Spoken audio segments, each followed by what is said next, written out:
조사가 서쪽에서 오신 뜻은 무엇입니까? 계곡천이 깊으니 물자루가 길구나.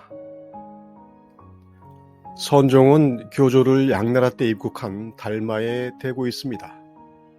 달마는 인도에서 온 것으로 알려져 있고, 그래서 교조가 서쪽에서 온 뜻이라고 하는 것은 꽤나 깊은 의미를 가지고 있습니다. 그것은 액면 그대로 달마가 중국까지 와서 전하려 한 것은 무엇인지 묻는 뜻도 물론 있습니다. 하지만 한편으로는 불성이 이미 모두에게 있는데 굳이 법을 펴고 따라야 하는 이유가 무엇인지를 묻는 질문이기도 하며, 마지막 질문에 해당하는 마음 둘 곳이 어디인지를 단도직입적으로 묻는 질문이기도 합니다. 후대로 오면 관용구로 굳어져 도가 무엇인지 묻는 질문으로 쓰이기도 합니다.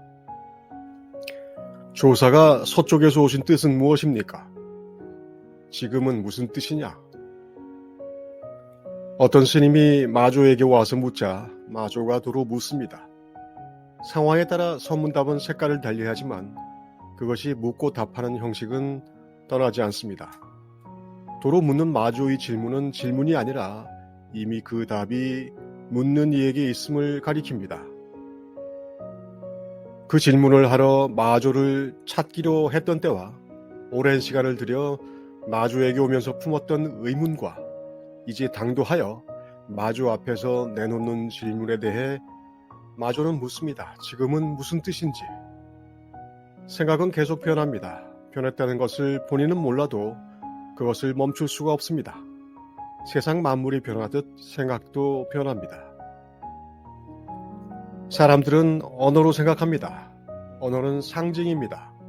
상징은 추상이고 추상은 그 의미를 사람들이 합의에 바꾸지 않는 이상 같은 뜻을 오래도록 가집니다.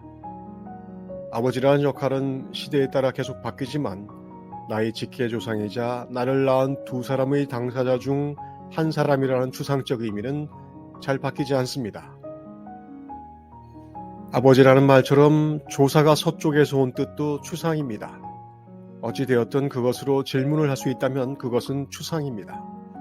그런데 그 추상적 의미를 일순간 걷어내면 조사는 조사이고 서쪽은 서쪽이고 왔다는 이야기는 왔다는 이야기일 뿐입니다. 그래서 지금은 무슨 뜻이냐라는 답이 가능할 수 있는 것입니다. 동서고금의 대화를 활용한 가르침은 매우 많습니다. 서양의 플라톤, 인도의 우파니샤드, 우리가 잘 아는 논어에 이르기까지 모두 스승과 제자의 문답을 활용한 가르침법을 이용합니다. 선문답도 문답이라는 이름을 붙여 놓았습니다. 그래서 문답 형식을 이용하는 것 같습니다. 그런데 가만히 보면 선문답은 묻고 답하는 형식 외에는 전혀 문답이 아닙니다. 질문과 답변이 서로를 인용하지 않거나 인용하더라도 전혀 다른 것을 지칭하거나 범주 밖의 의미를 가지는 경우가 많죠. 한마디로 서구 논리학자들이 보면 말도 안 되는 짓거리가 됩니다. 수로화상이 처음 마조를 찾아와서 물었다. 무엇이 조사가 서쪽에서 오신 분명한 뜻입니까? 마조가 말했다. 절하라. 수로가 막 엎드려 절을 하는데 마조가 한번 밟아버렸다. 이에 수로가 크게 깨닫고는 일어나 박수를 치며 크게 웃고는 말했다. 참으로 신기하다, 신기해. 온갖 산매와 헤아릴 수 없는 묘한 뜻을 다만 한 털끝 위에서 근원까지 알아버렸구나. 수로 스님은 나중에 여러 사람들에게 이렇게 말합니다. 마조 스님에게 한번 밟힌 이래로 지금까지 웃음이 그치질 않는구나. 이 광경을 모두 보고 이 상황에서 질문과 답이 오갔다고 생각할 철학자는 아마도 없을 겁니다. 그런데 선불교의 맥이 대승불교, 대승 중에서도 중관론에 닿아 있다는 것을 알면 왜 이러한 논법이 하나의 전통이 될 수 있었는지를 이해할 수 있습니다. 나가르주나의 중론은 사람들이 당연하게 생각하는 나고 있고 가고 오는 존재론적 생각을 16개의 논리적 공격을 통해 제거합니다. 우리에게는 상식적인 있다 없다 하는 생각 자체가 논리적 허점을 가지고 있어서 사실이 아니라고 논박합니다.